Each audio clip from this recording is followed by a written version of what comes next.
Il a dit devant une dinde. La sauce coulait de sa fourchette, sa voix plus tranchante que le couteau à découper. Tu es une sangsue. Tu ne peux pas rester après les factures de novembre. La pièce est figée. La fourchette de ma mère s'est arrêtée en plein vol.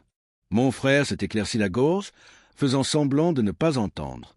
Et moi, j'ai continué à mâcher lentement, contrôlé, sans quitter le sien des yeux. Je n'ai pas broché.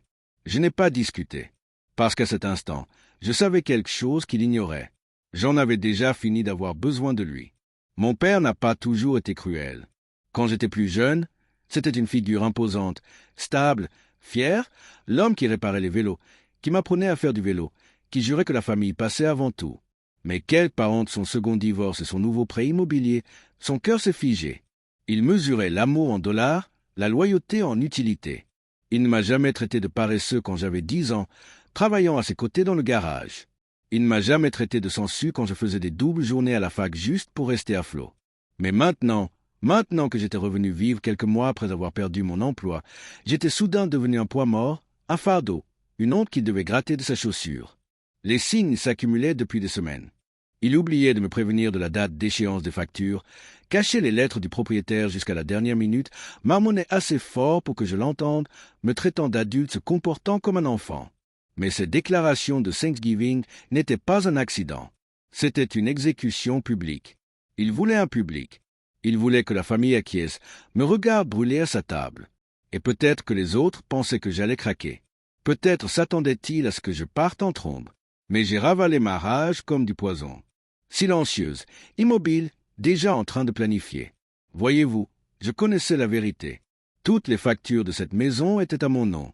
Câble, Internet, service de streaming, même l'eau. Quand j'ai emménagé, il m'a refilé la responsabilité, disant que cela m'apprendrait la discipline.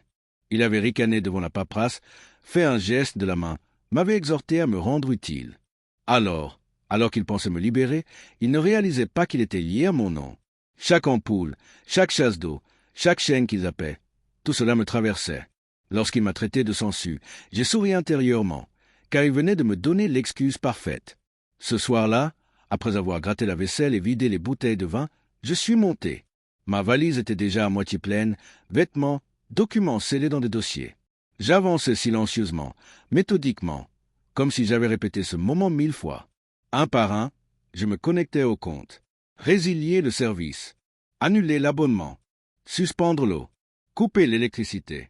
Chaque clic était un scalpel, net et précis. À minuit, sa maison n'était plus qu'une coquille vide.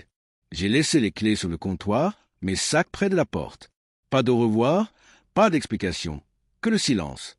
On a frappé à 7 heures du matin, le genre de coup qui fait trembler les vitres, alimenté par la panique et la rage. J'ai ouvert la porte lentement. Il se tenait là, les cheveux en bataille, le visage rouge, hurlant avant même que son regard ne croise le mien. « Qu'as-tu donc fait ?» Derrière lui, sa rue était silencieuse, mais sa maison se profilait dans l'obscurité, impuissante. Pas de bourdonnement d'appareils électroménagers, pas de lueur d'écran. Il ressemblait à un roi dénudé devant son royaume. « Tu as tout coupé » hurla-t-il, la salive giclant. Je m'appuyai contre le cadre, aussi calme que la pierre. « Tu as dit que j'étais une sangsue, dis-je. Les sangsues ne paient pas pour le sang. Elles le prennent. » Sa bouche s'ouvrit, se referma, s'ouvrit à nouveau. La rage vacillait, mais en dessous, la peur, la prise de conscience qu'il dépendait de moi, que tout son confort reposait sur le soleil qu'il qualifiait d'inutile. « Tu trouves ça drôle » rugit-il. « Non, dis-je. Je pense que c'est juste. » Pour la première fois depuis des années, il n'eut pas de réplique. Sa voix se brisa. Ses mains tremblaient.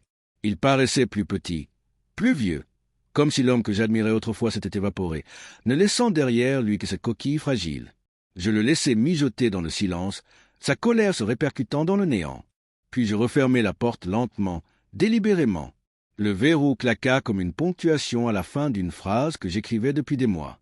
De l'autre côté, je l'entendais faire les 100 pas, les poings frappant la porte, la voix brisée par des menaces qui ressemblaient davantage à des « s'il vous plaît ». Je ne répondis pas, car je n'en avais plus besoin.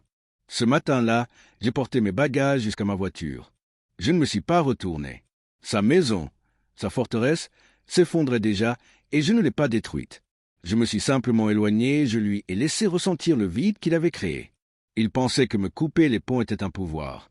Mais le pouvoir, c'est savoir quand s'immobiliser, quand frapper, quand laisser quelqu'un se prendre au piège de sa propre cruauté. Je n'étais pas sa sangsue. J'étais sa bouée de sauvetage et je l'ai coupé.